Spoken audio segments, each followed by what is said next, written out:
Everybody think that it's stupid, fire. Who cannot make a fire? I tell you what, I would say, I would challenge you. 99% of the people doesn't know. If they lose a fire, they are in big trouble.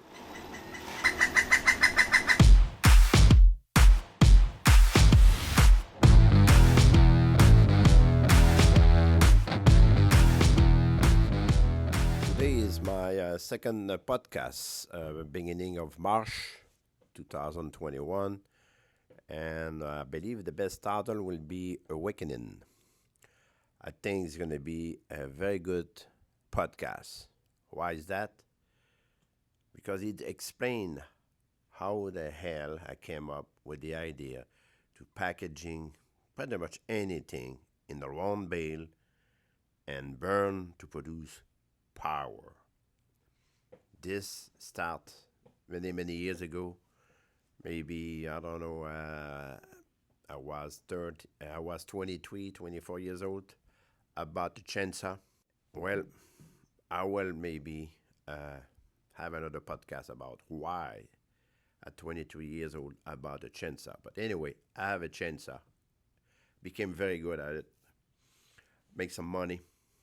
And my brother Guy, who was at that time mechanic engineer working for Quebec Quartier Mining. It's a it's a big business from Pittsburgh. They have in north of Quebec called Gagnonville. They have Iron Mine. Big. It's a very big place over there for the iron. And there is no road, by the way. They go there by train or by aircraft, airline. That's it. And my brother was working there. And one day he called me and said, look, the company looking for, put a tender out there, a bid to clean their power line. They have about, I don't know, 20, 30 miles power line to clean it. He said they have to cut and they have to pile and burn the underbrush. He said, I figure that you're good with the chainsaw. Maybe that could be interesting. Then don't forget, I was at the college, at full time at the college at that time, and I took the plane, land over there, look at it, no experience how to burn it. Bid $50,000. I remember very well, 50 grand, and they called me. I don't know, a month after, said you got the bid, but you have to confirm with the telex. A telex. What is a telex? We're talking about 1984, maybe 83, 84, 85. That's that time. A telex, and the Quebec Quartier Mining said, look, you should have, if you have a big business over there, like a paper mill, they should know what it is, a telex. And yes, we have we call Anglo paper. They have a big office in Forestville, where I come from. And I went there, knocked the door, said, do you have a telex? Yes.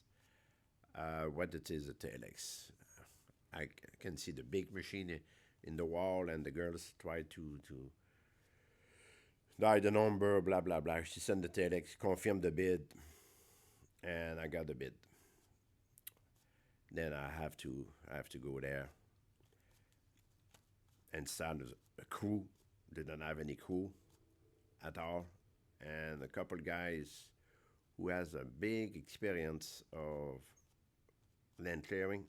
They told me, he said, well, if you go over there by yourself, you better bring a fireman, a burner, a guy who know how to burn. I said, what do you mean, burning? Everybody can burn the wood. The guy looked at me and said, I don't think so. If you want to be in bankruptcy, just right at the beginning, it's a good start. If you don't have a guys, good luck, baby. Then I tell you, it was a joke. And they convinced me that, look, you have to burn the green wood. It's not dry wood. And you have two guys, three guys with a chainsaw. It's go quick. You pile it up, and if it's not burning, you're stuck. Then he said, you need to go at this bar. His name is, I remember very well.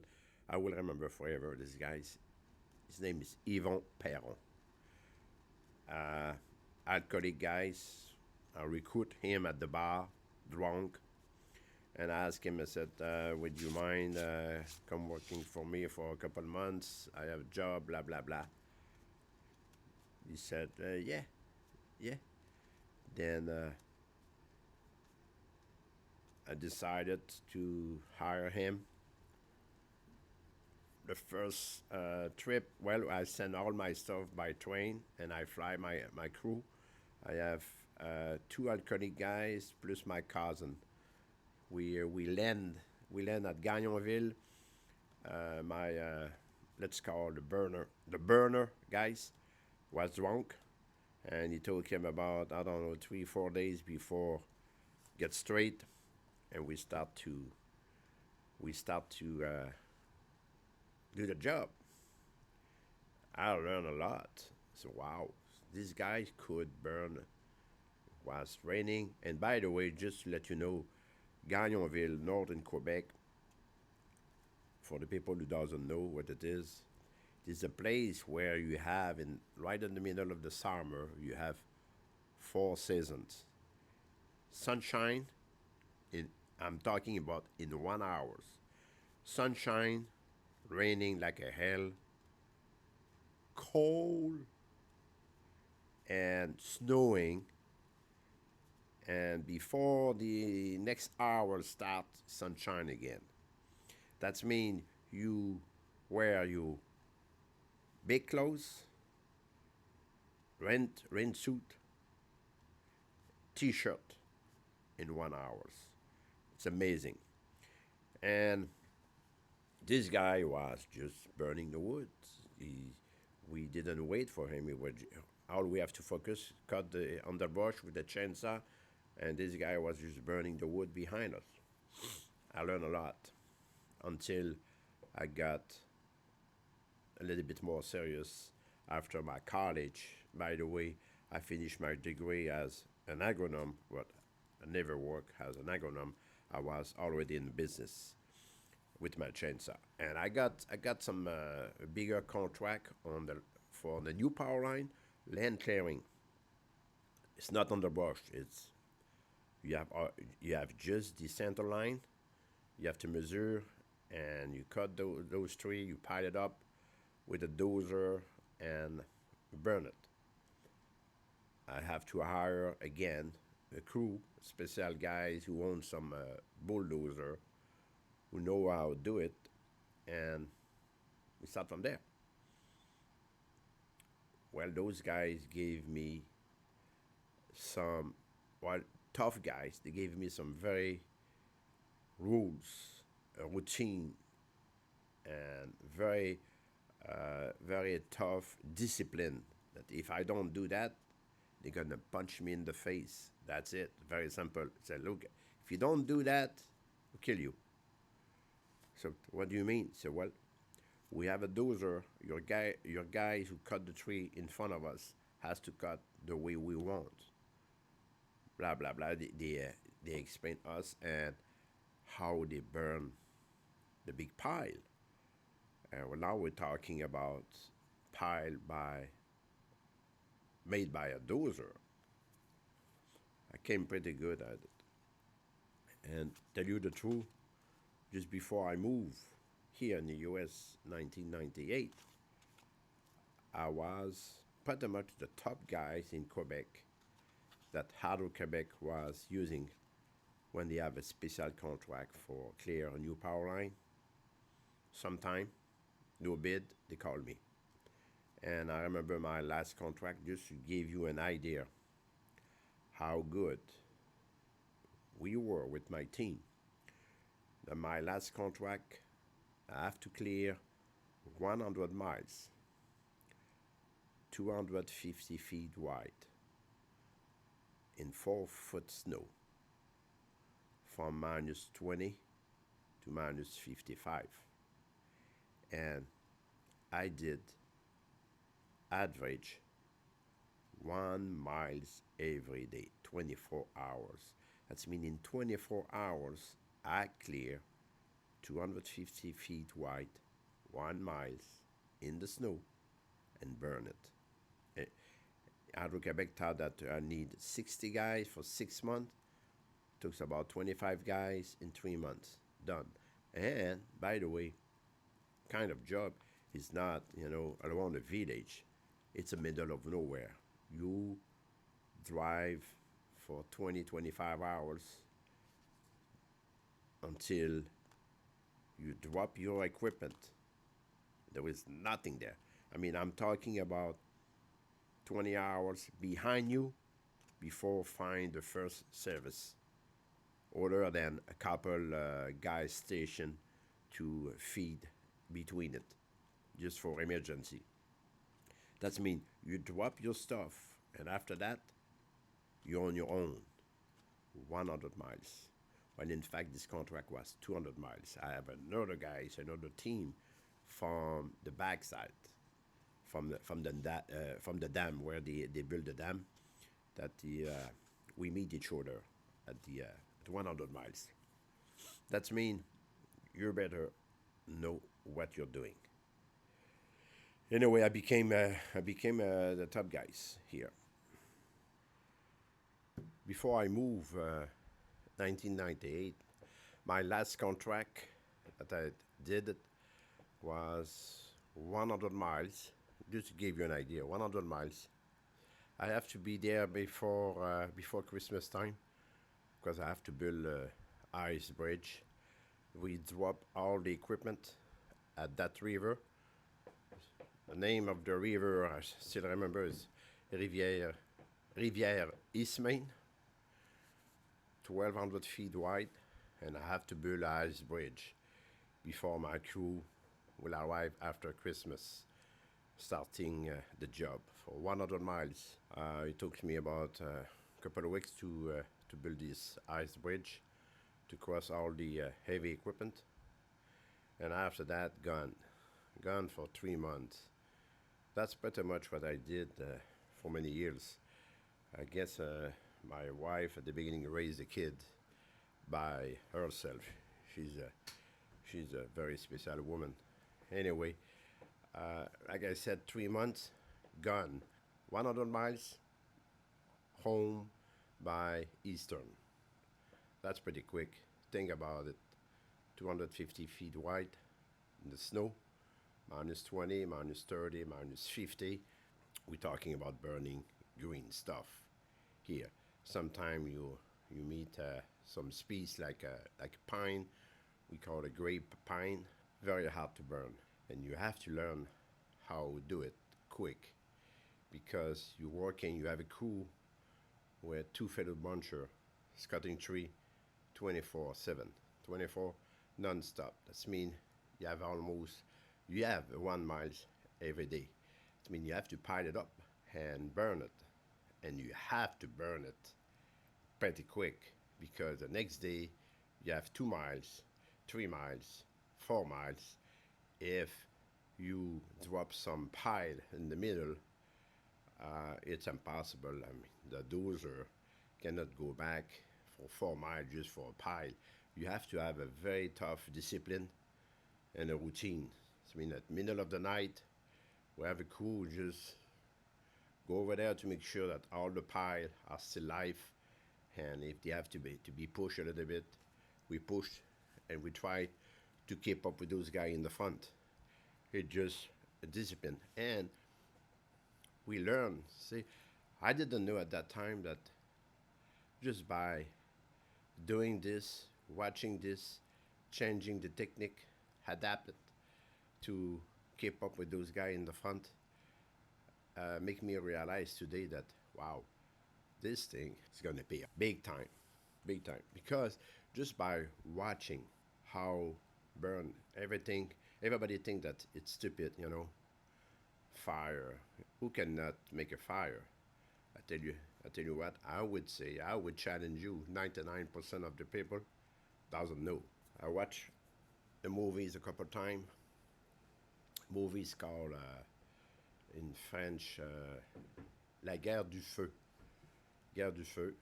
In English, it is quest for fire. You don't need to speak English. You don't need to speak French to watch these movies because they don't talk. They're talking about 80,000 years ago. And at that time, the human being, some knew how to make a fire, some didn't.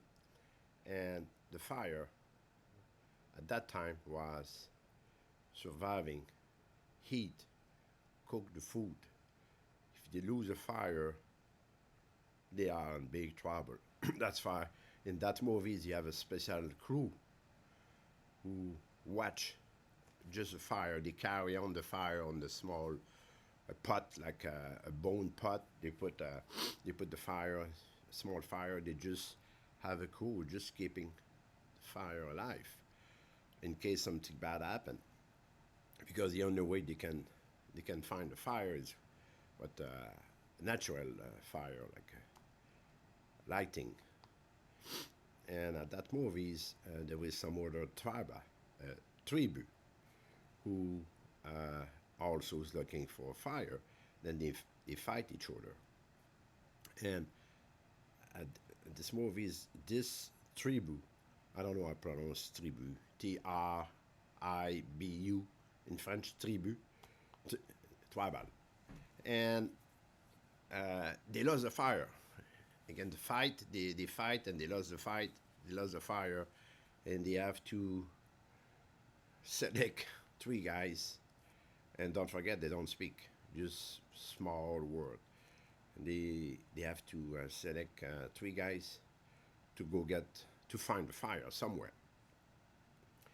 And long story short, they find the guys, maybe, I don't know, 20 miles, 30 miles, 50 miles, I don't know. They have a guys who, they have been captured. They have been captured. And those guys has been bring to their tribe. And they have to sit around it in the cave somewhere. And there is the guys show up with two sticks. One stick put horizontal between his foot, hold it, and one vertical with his hand and start to turn it, squeeze between his hand. And when the guys who has been selected to find the fire see the kind of smoke coming out, I tell you that's the best scene ever. And when he saw the fire, the guys, you can see the tear coming out, and he's just scratching his head. He said, "What the hell is this?" And I tell you that you watch this, fire has I would say most spectacular than send a rocket on the moon. The brain, I'm telling you, the brain didn't change for many years of the human being. We still have the same brain. We just has changed our environment. Because today everybody say, well, fire, who care? Yeah, nobody care about the fire. Today we care about electricity. We're losing electricity. Oh my gosh, we crying like a baby, right? And that's remind me what I learned when I burned those wood. I processed it. I wasn't aware of it, and now it's gonna pay big time. Like you remember at the beginning of my podcast when I said I have to hire Yvon Perron. That's a French guy who know how to burn the wood. I thought it was a joke. It's not a joke. And I remember that when I moved here in the U.S., I'm with my wife and driving a pickup truck, and we have to go to the office. We have to take a small road, and there was a couple pile a crew was working to burn the pile, and the next day, and the next day after, for a week, they are still working on this pile. I told my wife, "What the hell those guys are doing?" And I couldn't speak English at that time, like you can see even today. Still have a problem, but at that time couldn't speak any word. And I wish I would have stopped. And this happened not only once, I mean many, many times, even today. Even today. I saw those guys try to burn the wood and spend a week. It's crazy. I would stop, take 5 minutes, take the guys, explain a little trick, and his fire will burn. He won't be able to stand close by 20 foot. Anyway, uh, when I moved here, like I said, we developed the marcher a little bit in Quebec. We improve it here in the U.S. Improve it. The chip start to become smaller and smaller, and we said, well, let's recoup this chip. And finally, I worked about 7 years. We finally packaging the chip. We're packaging the chip on the way that we can leave it outside for 1 year, 2 years, 3 years. You keep drying it. You keep taking value, and I think it's great. It's a packaging wood, and somebody said, "Well, you should do the same thing with the garbage." But before I finish my project on the wood, everybody was saying, "What are you going to do with the bale? What are you going to do with the bale?" To me, even today, is still the my it's still the stupid question ever. It's like the plastic bottle is not invented yet, and you have to cross the desert. You need water. You have a lake just before, full of water. I invent this plastic bottle. I fill it up. I gave to the guy. He's ready to cross the desert, and the guy said, "What are you gonna do with this bottle?" I said, "Do whatever you want, baby. Okay, it's full of water. Just drink the water." Well, the wood, I made it, a packaging. I said, now I got everything on the silver plate. Those guys gonna do something. I'll do those big power plant. They burn chip every day, thousand of ton every day. I said, well, I put that on the silver plate. Those guys said, what are you gonna do with the bale? I said, I cannot believe it. Cannot believe it. And for many time, I finish it. I put the project. I developed my marcher. I developed a baler behind the marcher, baling the chip, and we have a customer in Florida who did purchase 4 or 5. They start to bale it, but you know nobody like to pay the price for that. Then the project is undecided, and somebody said, well, just bale the garbage. And we bale the garbage, and same thing. What are you going to do with the bale? I said, I cannot believe it. Then I start to explore, to call those big power plant. Nobody understand. I put the project on the side, and suddenly I said, "What? That's that's a log right there. That's my log I'm talking about. That's the log that I burned for 15 years in the snow, -40. Here's the log, the same form all the time, pretty much the same weight. All I have to do, put two logs side by side, develop my own boiler, and I make my turbine turning to develop electricity. I'm in business here. And not only that, I change the world. I'm going to change the world. We're going to develop a package turnkey. And everywhere on this planet, they're going to be able to produce power from the waste. Now, I understand everybody will say, You cannot burn plastic. That's what we have to work on it. We have to develop a border who create no pollution at all. It's not on the market. I guarantee you, it will. Okay. If we walk on the moon 50 years ago, we can develop a border, we can burn pretty much everything. And I did try it, and the garbage burned very well. Today, they burning garbage right now today, but they use fuel, they use old oil to burn the garbage. And you go on the some isolated place, they have to burn the garbage. That's pollution. I understand, but they cannot burn the garbage because they don't know how to do it. They just put the garbage on the big bed, and there is no oxygen. Same thing with the wood.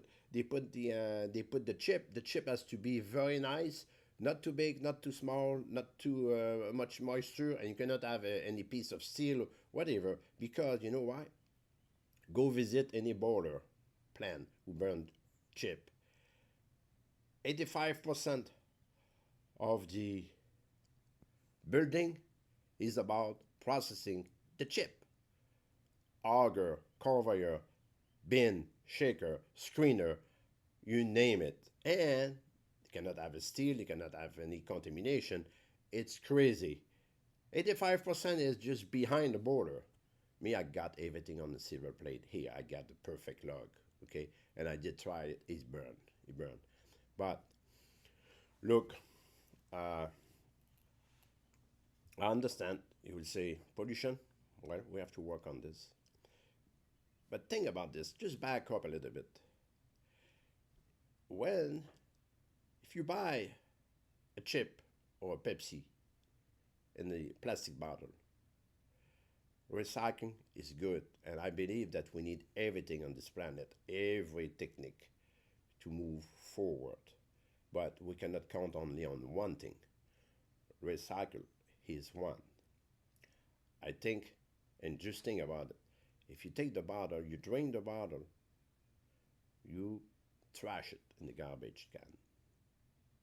Now, somebody has to move it to another can, okay?